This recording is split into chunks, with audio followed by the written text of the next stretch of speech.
felicitate formally my old friend and colleague who's got into the Hall of Fame, Ramesh Iyengar. Ramesh. This is really for the benefit of people who weren't here last evening. Okay. Now, as Indians, we've always been brought up, with the concept that loyalty is a strong Indian virtue. And being loyal to your friends, family, associates is something which we pride ourselves on. And something which also, apologies to my Western colleagues, but, we have this feeling that, because we are very emotional, and therefore, we sort of, we're not as self-obsessed as the Western world, so to speak.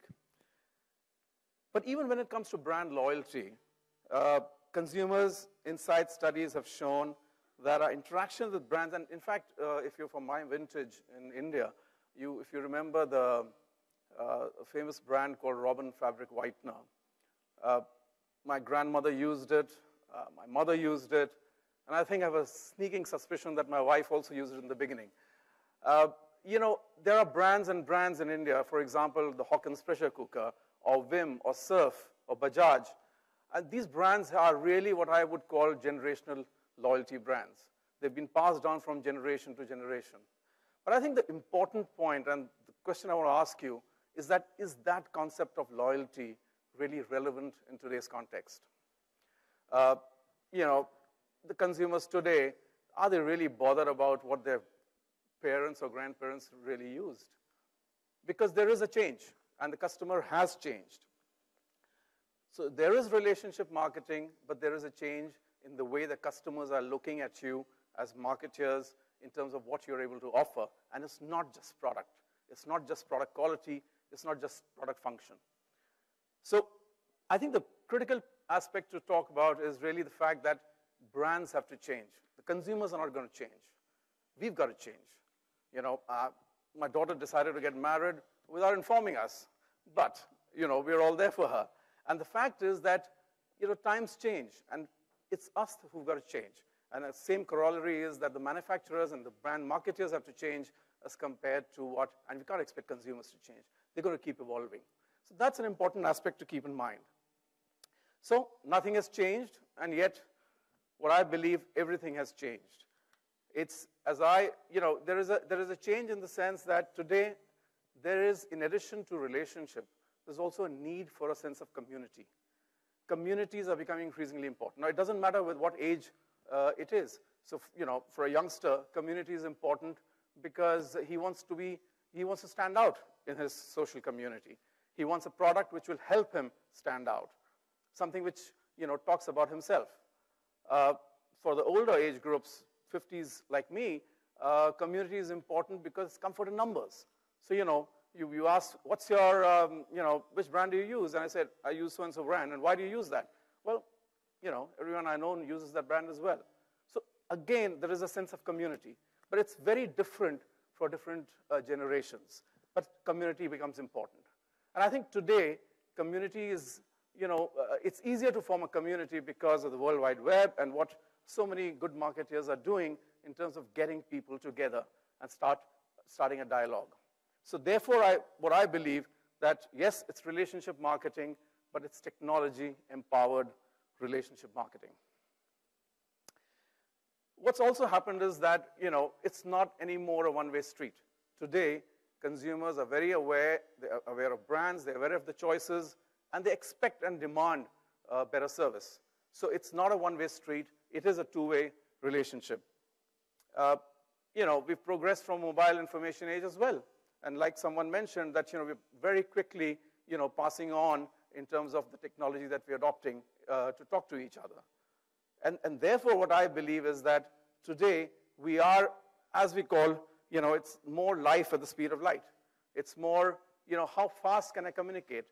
I build a relationship based on my transaction or my initial interaction and experience with the brand. I don't wait. There's no more time for wooing and courting as we used to do in the earlier days. It's what I think nowadays you call it speed dating, right? So that's what it is currently. So there is a change in the way that we have to react to the consumer.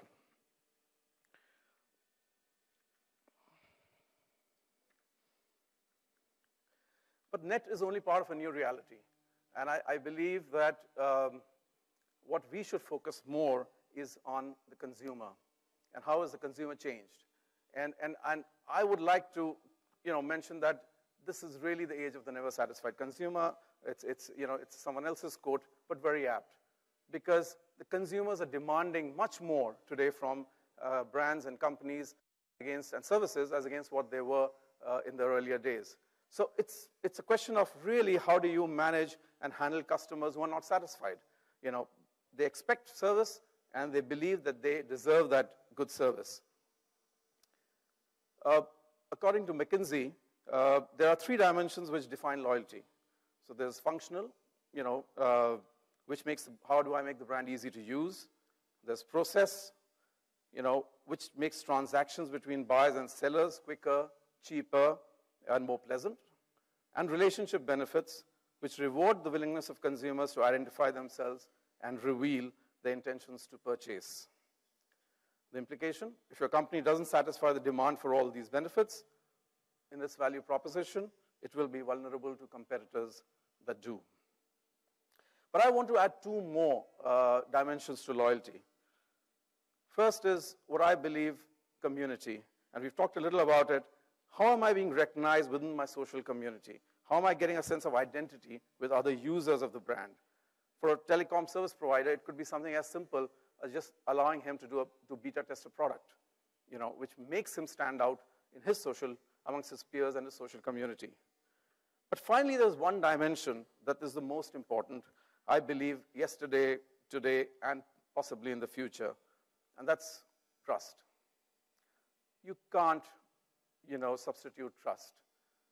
At the end of the day, no matter what inducements you give for a consumer to be loyal to your brand, if there's no trust, it's not going to work. So, the concept of community is about having a common sets of values and beliefs. And when we are surrounded by people who have the same beliefs, something happens. Trust emerges. Trust is a feeling, and it's not a checklist. Simply doing everything that you say you're going to do well will not make people trust you. It just means that you're reliable. We all have friends who may not be the most successful people, yet we trust them. And the reason is that we cannot do everything ourselves. We need to rely on the support and advice of others. The question is, who do we rely on? Who do we trust and who trusts us? When trust exists, we're willing to take more risks. We are more willing to experiment, which is good for brands. The goal is not to do business with everybody who needs what we have. The goal is to do business with people who believe what you believe. Let's take an example. Imagine a scenario where you're going on a holiday with your wife and you got to have someone to look after your little baby. Now you've got a neighbor who's there, who's raised children, she's got old children, and she's willing to look after your kid. And then you've got your cousin sister who doesn't know anything about looking after children, but she's again willing to spend time while you're away on holiday. Now who would you trust more? Perhaps the answer is the latter. So, again, like that, same with loyalty. We communicate with customers so that we can form a bond of trust. To give you another example, all of us have traveled abroad, and when you see another Indian abroad, what's the first thing that comes to your mind? You're saying, hey, are you from India? And friendship starts. You're going on a train, suburban, maybe a local train or a metro in Paris, and you hear a familiar Indian accent. And you turn back and say, hey, I'm from Delhi, where are you from? And the person says, I'm from Kolkata. I said, that's great. And again, you start bonding and a friendship develops. So, and the same thing, you go for they say, hey, have you tried the new restaurant, Montmartre, or wherever there is? And you tell your wife, hey, let's go and try that out. Why do you do that? They are perfect strangers. You don't know them at all, but you still trust them because there is a common set of values and beliefs which bind you two together. And it's hard to put these feelings into words. If you ask a loyal customer, why do you buy my product, the chances are they won't be able to articulate. So they will tell you it's your price, it's your quality, your features, And then you'll invest all your money in developing those features, but that won't necessarily get you the business. It's like asking the married men in the room, why do you love your wife? What's the answer? You'll say, well, I don't know. And then you probe a little further. And then, you start rationalizing. Well, she's smart, she's fun, she's been with me for a long time. But that's all rationalizing, because you can't express your feeling in words. You can't express that bond of trust. So if you ask a question to a consumer, why do you like this brand? Don't expect the right answer. They will start rationalizing. But it's very difficult to put feelings into words. So what I've tried to do now, in fact, another example, for example, I'm sure all of you, the Mac owners, are very proud of being Mac owners. Now, if you go to the airport and you see another person who's got a Mac, you think in your mind saying, wow, I've got a Mac as well. Now, it's an unsaid communication. It's an unsaid feeling of pride that you have. And that's the reality, But at the same time, it's very difficult to be able to express. But what you're feeling good about is not that you've got a Mac. You're feeling good because you're part of the same community. You're part of the Mac community.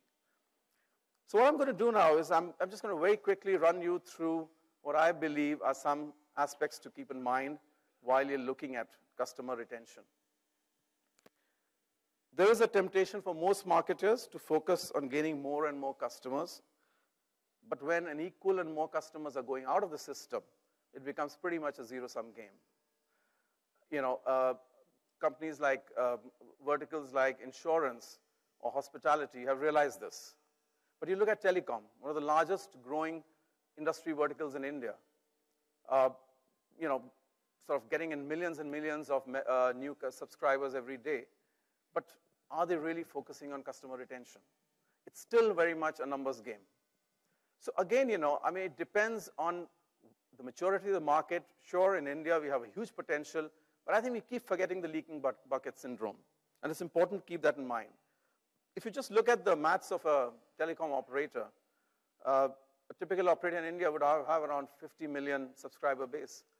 And you look at a churn of around 2.5% in a month, what you'll find is that the potential revenue lost from lost subscribers would be as much as 45 billion rupees. You add to that the replacement cost of getting new customers, the total bottom line impact would be something like 52 billion rupees. It's a huge amount of revenue lost and shareholder value lost as we go along. So again, there can be examples and examples, but I think it's important to keep this factor in mind. Are you getting loyalty to your offer or to your brand? When Maruti started with the first discount 10 years back or 20 years back, they were great because those days, Ford or GM couldn't replicate, and a 20,000 rupee rebate was a huge discount. But the fact is that when competition emulates, when rival companies are offering the same thing, then any competitive advantage just shrivels to nothing. And the fact is, all of us have got, yesterday someone was asking me how many credit cards and loyalty cards do you have in your wallet? And you find that you've got probably around 5 or 6 cards. It's very difficult to expect your relationship program to inspire loyalty when all the members are also carrying competitive cards. So you've got so many cards, it's very difficult to be able to do that. So the reality is, I believe that loyalty programs in the traditional sense are losing steam and reaching a saturation stage, even in India. The first mover advantage is long past. So what do you do when the competition is catching up? Also, a word about word of mouth. You can't incentivize people to talk about you. There was the Wine Society of India, and they asked me that, if you become, I was a member, and they said, if you recommend some more people, we'll send you free bottles of wine. That's fantastic. I got lots of free gifts. And I did recommend some people. But, that recommendation didn't come from my heart. It came because I was getting, a freebie. So again, the fact is that, and that's obvious to the customer, to the person I'm recommending as well.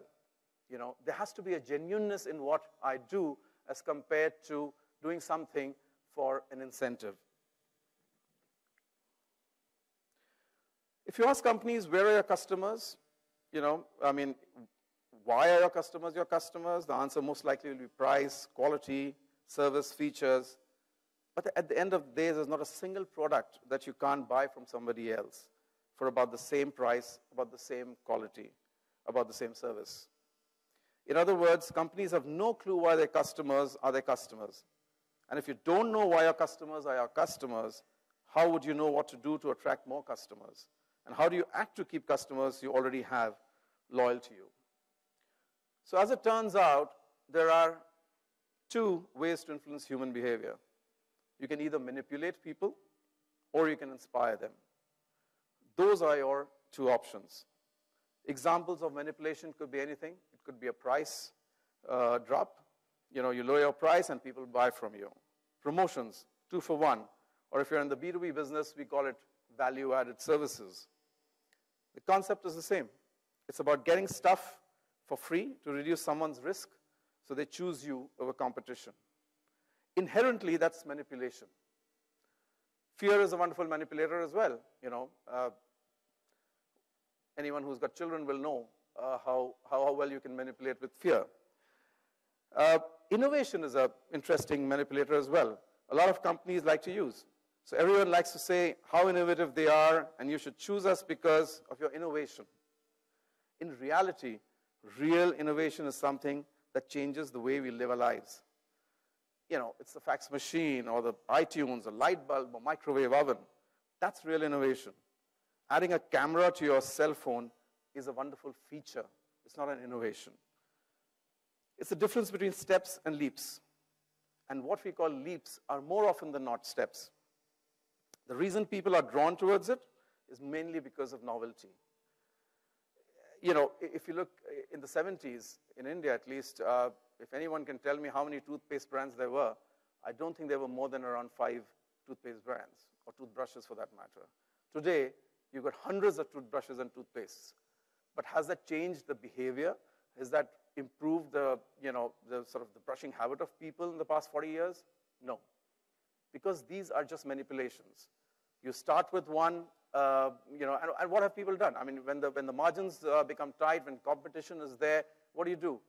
You start line extending. So you start another line extension, and then you start sparkles, and then we had fluoride, and then you've got bubble gum, and you've got huge number of variants that keep coming up. That's not really innovation. It's just giving an option to people.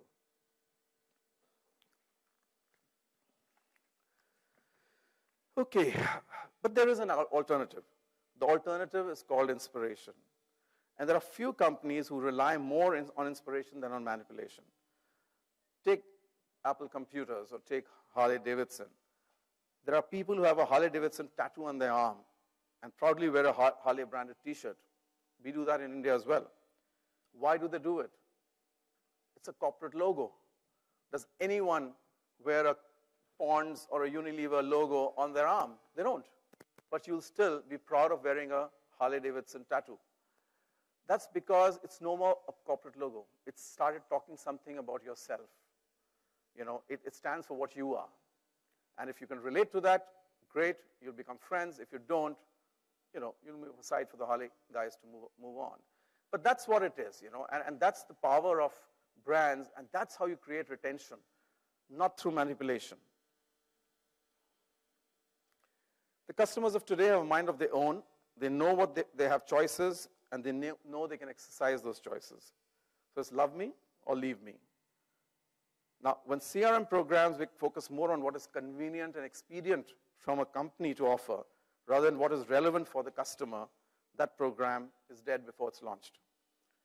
I was talking to a hotel client, and they were running full in terms of room nights. So the first thing they said was, can we stop these room nights for our members? Because a room night, a paid night lost is a huge amount of revenue. Now that's being expedient. If for a short-term gain, you're losing the franchise of your long-term customers.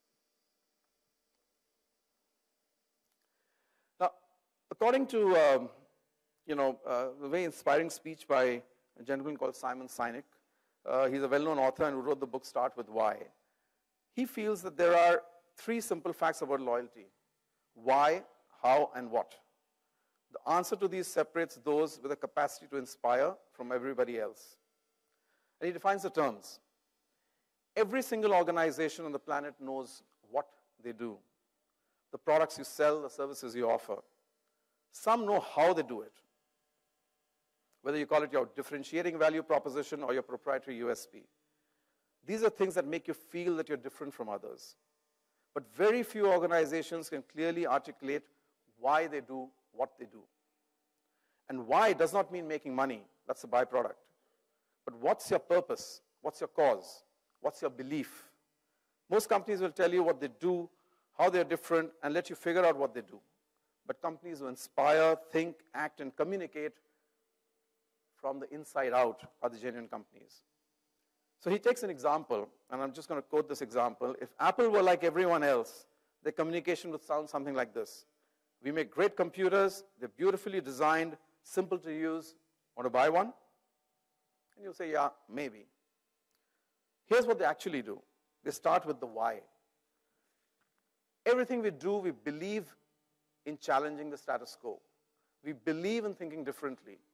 The way we challenge the status quo is by making our products beautifully designed, simple to use, and user-friendly.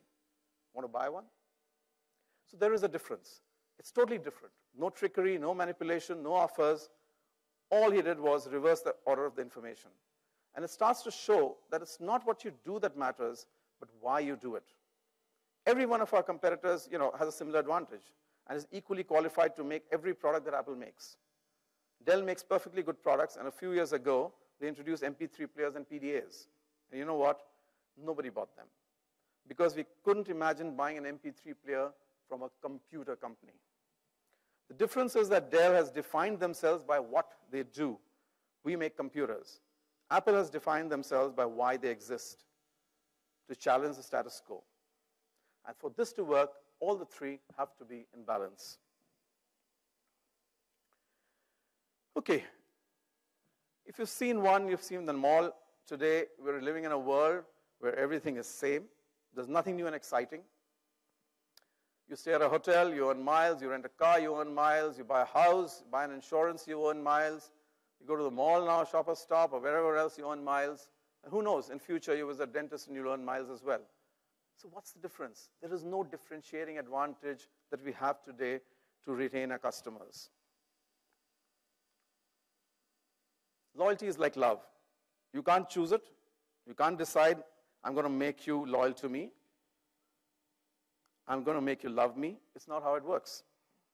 You put out there what you believe. You put out there who you are, and the people who are drawn to you, they learn to trust you, will love you, and over time, they'll be loyal to you. And the reason they're loyal to you is not because you give them stuff. Loyalty is a human condition. We can incentivize them to do repeat business. These are decisions we have to make in business. Take an example. We've got the iPhone. All of you guys have an iPhone. We spent $42,000 on that iPhone. And the battery also doesn't last a full day. But why do we still have it? We know that it's not the best phone in the market in terms of features, but we all want to flaunt an iPhone. That's the power of the brand. And that's why, irrespective of the price, I don't mind paying a premium if I love the brand. I like to have an Apple iPhone. And that's why I don't mind paying extra to have that phone.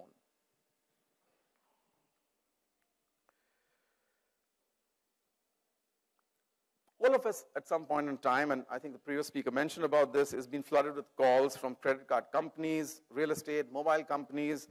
It's all back, and we're asking for personal information, pretext of CRM, without the basic courtesy of even asking whether it's the right time to talk. And we've all experienced that. This invasion of privacy is like a virus, and I think we in India are equally affected as in other parts of the world. And I want to quote DM Guru, who was my former boss, Lester Wunderman. He has a very aptly summed up, the fact that why we need to respect the consumer's privacy. I'm just going to read this out. Tell me clearly who you are and why you are contacting me. Tell me what you are going to do with the information I give you. Don't pretend that you know me personally. You don't know me. You know just a few things about me. Don't assume that we have a relationship. Don't assume that I want to have a relationship with you. Make it easy for me to say yes or no. When I say no, please accept that I mean it. My time is valuable, don't waste it. Don't communicate with me just because you can. If you do all this, maybe we will then have a basis for a relationship.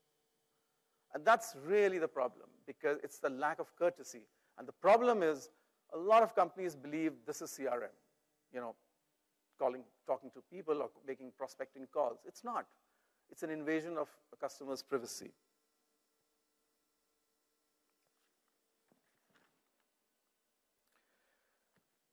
Okay.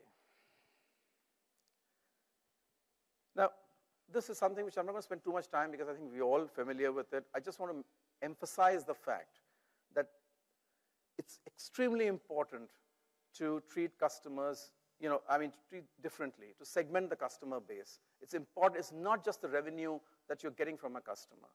It's other aspects as well. And you've probably heard that yesterday in the data analytics talk, that, commitment is important. How long has a customer been with you? Are they happy with you? Are they buying more of your products and services than just one service? And all these are important to be able to sort of get a strong communication program. And I genuinely believe that it's like building a house without any architectural plan. How will you do any communication or any direct marketing if you don't have knowledge of the customer? So to gain a competitive edge, you need to create differentiation by facilitation. Make it easy for customers to earn, redeem rewards, services, and benefits. Enter loyalty coalitions. And you've got a speaker later who's going to talk about it.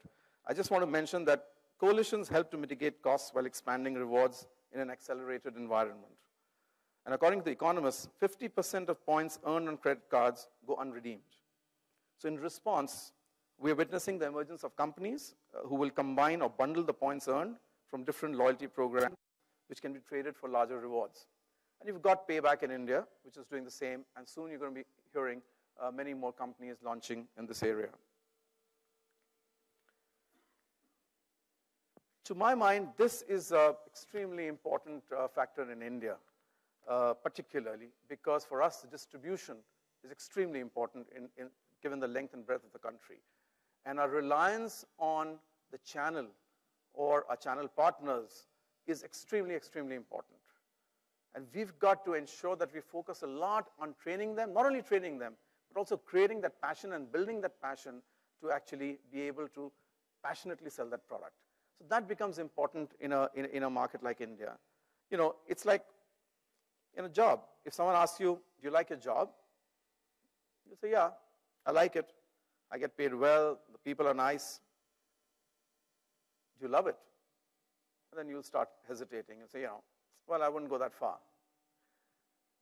If you're not loyal to your own company, how can you expect your customers to be loyal to you? And that's important. And that's why it's important to focus on your channel, focus on your salespeople. Often we forget that they're the front face of the organization to the customer.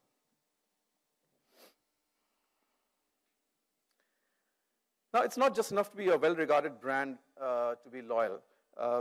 You have to be differentiated from other brands. Is it relevant to my current lifestyle? Now, this is I've taken a research from a YNR study where they felt that customers in India regard brands on 4 parameters. It's knowledge, esteem, relevance, and differentiation. So if you look at 2 axes where you have brand strength and brand stature, and brand stature is really esteem and knowledge, which is how well do I know the company, how well do I regard the company. And then you've got brand strength, which is differentiation and relevance. Is it relevant to my life? Is it differentiated enough from what others are offering? And interestingly, the study also talks about brands which are at this stage in different aspects of this. So you've got, if you're on the left top axis, it's unrealized potential. There's still huge amount of potential because you've got differentiation, brand strength, but you still have to build your stature. And there are companies in India who are moving in that along that axis. And then you've got brands who were power leaders before, for whatever reasons, there is a loss in terms of differentiation or in terms of relevance. They still have brand stature, but you know, there's no differentiation. I buy from Indian Oil, I buy from BPCL. Largely doesn't really matter to me. And then there are brands which are where in both stature and strength, they're eroding. You've got brands like Bata, you've got brands like India Today, even for, of course, Air India, which has lost a lot of stature in the last few year or so. And then you've got Colgate as well. So there are brands where, you know, and it becomes difficult for people to be loyal to brands when they don't have any differentiation or they don't have any stature. But there are brands like Mahindra's, Hero Motors, Amul, who have become power leaders, who moved through that axis in terms of niche, unrealized potential, and then becoming power leaders in a very, very short span of time. And Mahindra's is a classic example in that matter. And I'm sure we can put many other brands here as we, you know, sort of look at this axis. But I think the important fact is that which brand is the customer likely to be more loyal to? You know, out of all the brands that we've talked about. And that's the moot question. Finally, that's my last slide. According to a survey conducted by The Economist, 91% of respondents said customers would be more loyal if companies improved the quality of their customer experience. And you heard that from the earlier speaker. Clearly, the need is out there. But how do we go about doing it? The answer lies in optimizing the entire experience for customers across all points of interaction. It's important to acknowledge and convey to the customer that they, not the company, own the relationship. That's the key aspect. We've got to be able to convince the customer that you are the one who owns the relationship. It's not the company. It's not a one-way street. And you know, director of marketing for one of the MNC banks conceded. He said that customers don't feel they're getting good value for the cost of the relationship. Most of them don't view it as a relationship at all. So finally, what I'd like to do is to leave you with this thought, with an everyday experience which perhaps sums up this point pretty well. I'm just going to read it out. I'm the person who goes into a restaurant, sits down patiently while the waiter does everything but take my order. I'm the fellow who goes into a store and stands quietly while the counter staff finishes reading her book. I'm the man who drives into a service station and never blows his horn, but waits patiently while the attendants finish their chit-chat. Yes, you may say I'm a good guy, but what else I am? I'm the fellow who never comes back, who discourages all people I meet from going to you, who gives you a bad name. And it amuses me to see you spend lakhs of rupees every year to get me back when I was there in the first place. And all you had to do was to give me a little service and show me a little courtesy. Thank you.